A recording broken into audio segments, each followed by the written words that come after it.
Assalamualaikum warahmatullahi wabarakatuh. Nahmaduhu wa nusalli wa nusallim ala rasul karim, amma ba'du. Sahabat, kita dengarkan kisah singkatnya gaji Sayyidina Abu Bakar As-Siddiq radhiyallahu anhu dari Baitul Mal. Sayyidina Abu Bakar As-Siddiq radhiyallahu anhu adalah seorang pedagang kain. Setelah dilantik menjadi khalifah dengan membawa beberapa helai kain di tangannya, pagi-pagi ia berjalan menuju pasar untuk berjualan seperti biasanya. Di tengah jalan ia berjumpa dengan Sayyidina Umar radhiyallahu anhu.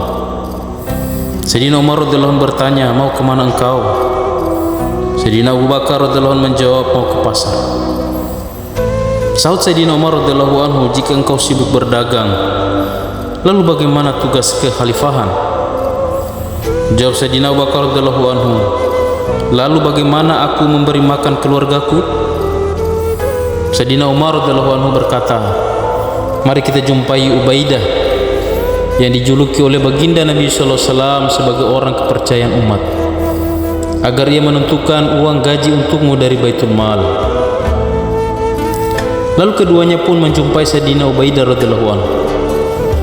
Kemudian ditetapkan gaji untuk Sayyidina Abu Bakar As-Siddiq radhiyallahu anhu yang jumlahnya sebesar keperluan makan seorang muhajirin biasa, bukan dari golongan kaya dan juga bukan dari golongan miskin. Suatu hari istrinya berkata kepada Sayyidina Abu Bakar radhiyallahu anhu, "Aku ingin makan sedikit manisan." Sayyidina Abu Bakar As-Siddiq radhiyallahu anhu menjawab, "Aku tidak memiliki uang untuk membelinya."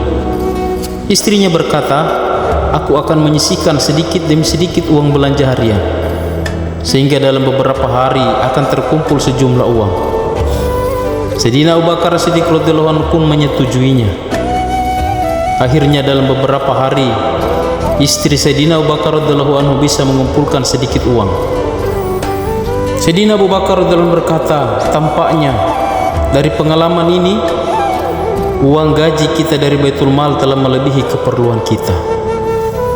Lalu Sayyidina Abu Bakar As-Siddiq radhiyallahu anhu mengembalikan uang yang sudah dikumpulkan oleh istrinya itu ke Baitul Mal. Dan untuk selanjutnya, uang gaji Sayyidina Abu Bakar radhiyallahu anhu dikurangi sejumlah uang yang dapat disisihkan oleh istrinya tersebut. Faedah: meskipun Sayyidina Abu Bakar As-Siddiq radhiyallahu anhu telah menjadi seorang khalifah, pemimpin seluruh umat Islam, dia tetap berdagang seperti sebelumnya.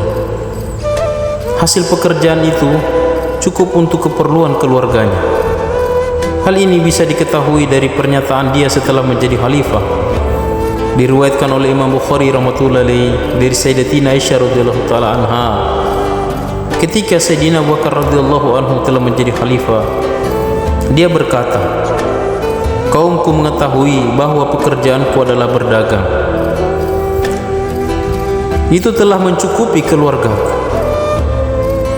Tetapi karena tugas kekhalifahan, aku disibukkan dengan urusan kaum muslimin, sehingga untuk keperluan keluargaku diambil dari Baitul Mal." Meskipun begitu, ketika Sayyidina Abu Bakar radhiyallahu anhu akan meninggal dunia, dia berwasiat kepada Sayyidatina Aisyah radhiyallahu taala anha agar mengembalikan seluruh uang gaji yang telah dikeluarkan untuk dia dari Baitul Mal kepada khalifah yang akan menggantikan dia. Sayyidina Anas radhiyallahu anhu meriwayatkan bahwa ketika Sayyidina Abu Bakar radhiyallahu anhu meninggal dunia, dia tidak meninggalkan dirham dan dinar.